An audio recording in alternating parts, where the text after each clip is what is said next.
There's one thing she just can't stop saying. It's not, "I'm sorry." It's not, "It was a mistake." It's something way more subtle, almost invisible. But once you hear it, you can never unhear it again. Because these aren't just words. It's her mind trying to erase the evidence while pretending to confess. It's the sound of guilt dressing itself up as innocence. If you've ever felt that strange, uneasy feeling, that whisper in your gut that something doesn't quite match up with what she is saying, this is why. You're about to discover the psychology behind the phrases women use once they've already crossed the line, the sentences that give them away every single time. Most guys think betrayal is obvious. They picture slammed doors, deleted messages, or the cold shoulder. But that's not really how it happens. The truth is much quieter. It hides in words that sound innocent, words that sound like reassurance, but actually serve as a cover. When a woman has already stepped over the line, she doesn't communicate through guilt, she communicates through contradiction. She'll say something that makes your body tense up, even when your mind wants to believe her.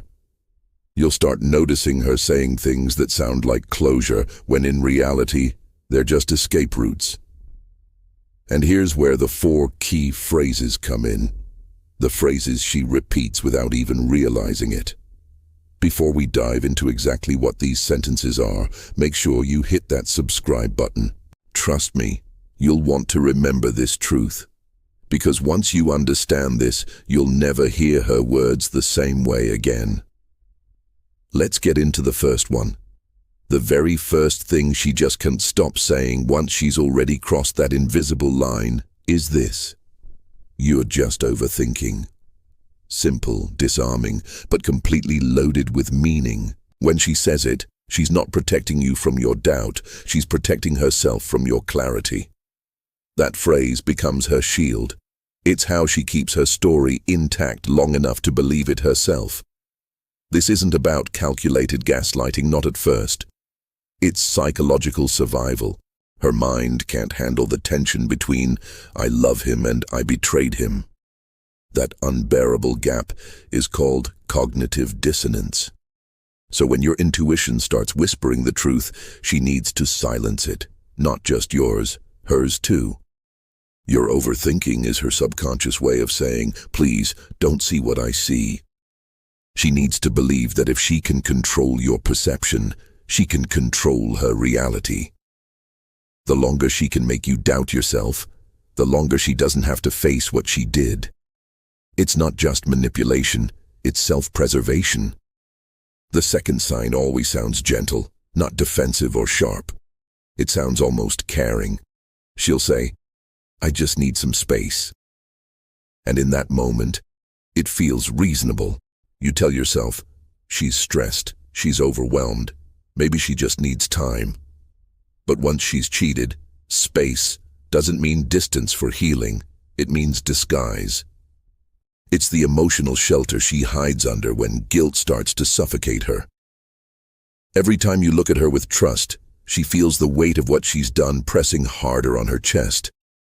She can't stand in your love without feeling contaminated by it. This is where the psychology gets dark. When a person betrays, they often split into 2 selves, the one who did it and the one who swears they never could. That distance is her attempt to buy time so her identity doesn't collapse. She's not trying to find time to think. She's buying time to avoid collapse. She's not trying to find herself. She's trying to lose the version of herself that feels guilty. Sometimes she'll even frame it as self-growth. "I just need to work on myself right now." But what she's really saying is, "I can't face who I am when I'm with you." The third sign appears when the storm inside her gets too heavy to hide. She'll start saying, "You deserve better." At first it sounds humble, maybe even kind. But hidden beneath those words is emotional cowardice dressed as compassion. When she says, "You deserve better," she's not lifting you up. She's lowering her own accountability. It's easier to frame herself as the problem than to face what she's done. It's moral alibi. She's trying to rewrite betrayal as sacrifice. But underneath that noble act, the truth remains. She's already chosen someone else or something else over the relationship. And then comes the fourth sign, the darkest and quietest one, when she becomes desperate to end her suffering. She'll say, "Can't we just move on?" It's her attempt to fast forward through the guilt, to skip the part where she has to feel the consequences of her actions. When she says it, what she really means is, "Can't you stop reminding me of what I did?" She's desperate for emotional amnesia for both of you, because the longer the truth stays alive between you, the more it burns her identity. Here's the plot twist that most people miss. The act of cheating isn't always about desire. It's an identity crisis. The real betrayal wasn't the other person. It was the moment she stopped showing up honestly in the relationship. She didn't want another man. She wanted another version of herself. So when she says, "I just wasn't happy," she's actually rewriting the entire marriage as a narrative that justifies her betrayal. Infidelity isn't always about the act of leaving the body. Sometimes it's about leaving the truth. And once you understand this truth, you'll never hear her words the same way again. Listen closely.